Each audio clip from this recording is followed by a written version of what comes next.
It's been a long road,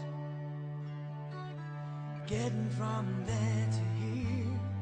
It's been a long time. Hello, my name is Danny Grossman, and I'm here to open your eyes to two of the most important spacecraft missions in galactic history, Galileo and Cassini. To start off, I will discuss Galileo. Before Galileo could be launched, it needed to be equipped with special technologies that aided the craft's mission. We start with a high-resolution camera used for taking photographs of the surroundings. Next on board, there was an ultraviolet spectrometer. A spectrometer is an instrument that measures light properties over a certain portion of the electromagnetic spectrum. The spectrometer here was used to analyze the chemistry of Jupiter's atmosphere.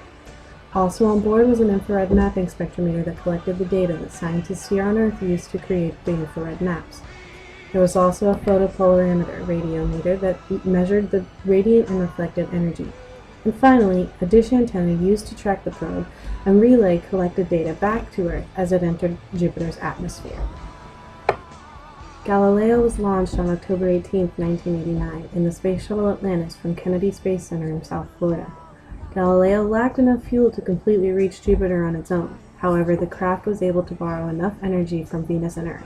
This was possible because the mission planners developed a path they called the Venus-Earth-Earth Gravity Assist. With Vega, Galileo would slingshot once by Venus and twice by Earth, gathering enough momentum to reach the distant Jupiter.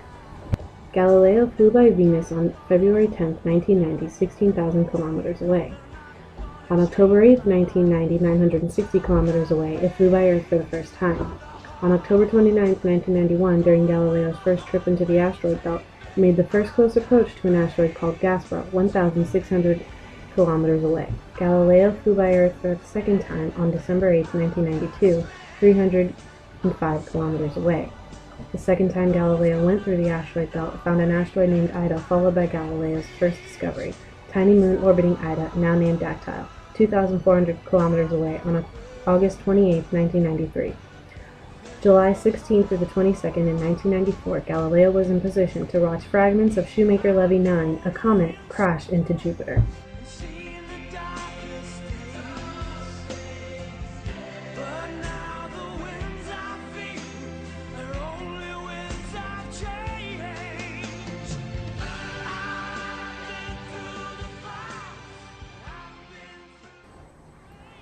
The probe found that Jupiter's atmosphere was very dry, that it had few clouds, distant lightning, and winds of 450 miles an hour. The probe actually entered a hot spot, but that was unknown until later on in the mission.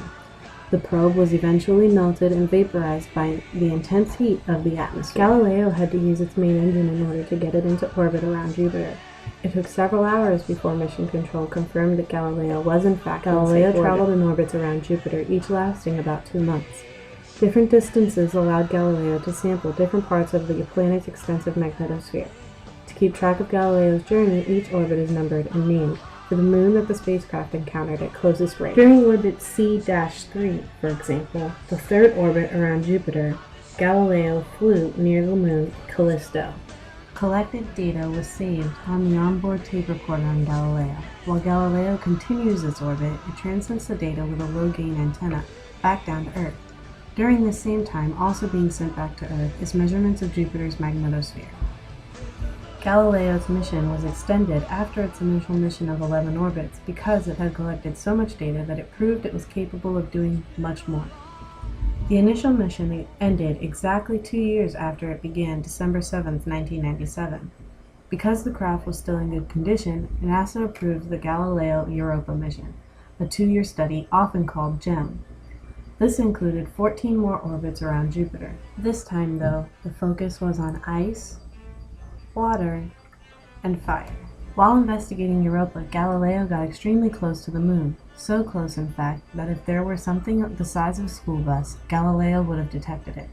Other findings on Europa support that there may be an ocean below its surface. Because Io is the closest moon to Jupiter, approaching it meant the attempt to withstand the planet's radiation. This was Galileo's last orbit of the extended mission. The radiation actually knocked out the craft's computers, but Galileo pulled through and found an erupting lava fountain on Io.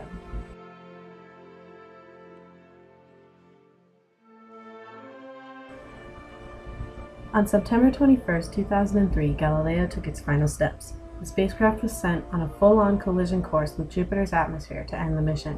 After its launch in 1989, Galileo was the first spacecraft to orbit Jupiter, doing so 34 times, and collected data from the planet's moons as well.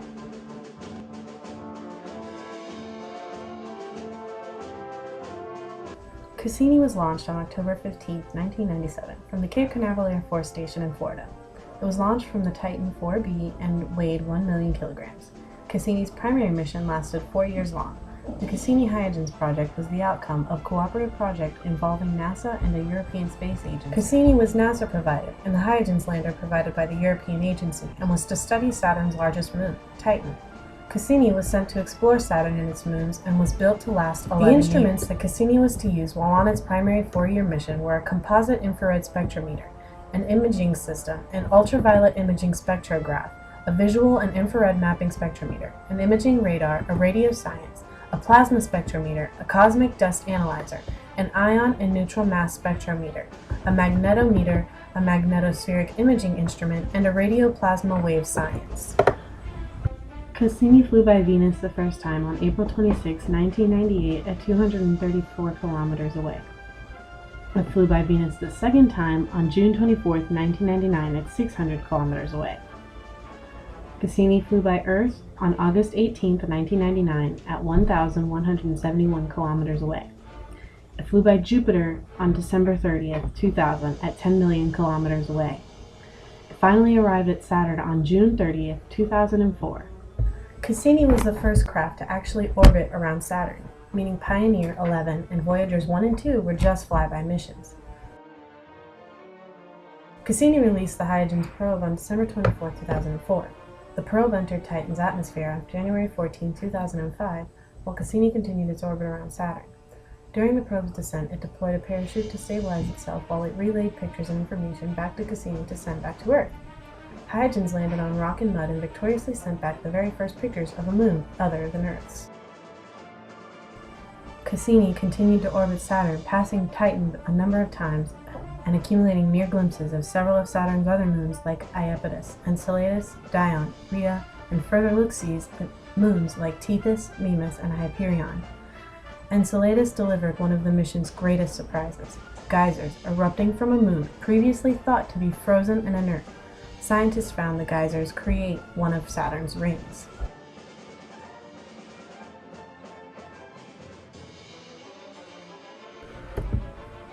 The primary mission of Cassini was completed on June 30, 2008. Now, the Cassini Equinox mission seeks to answer questions that previous discoveries brought up during the first years of orbiting Saturn. Named for the Saturnian equinox that occurred in August of 2008, where the sun shined perfectly on Saturn's equator and brightened the northern hemisphere of the planet, the mission was extended into September 2010. Here, the orbiter monitored the changes in season caused by the changing angle of the Sun on Saturn and its moon and rings. Cassini is currently continuing that same extended mission around the planet. Its most recent tracking was on July 12, 2012. And on July 24, 2012, around 1:04 p.m., Cassini will fly by Titan once again.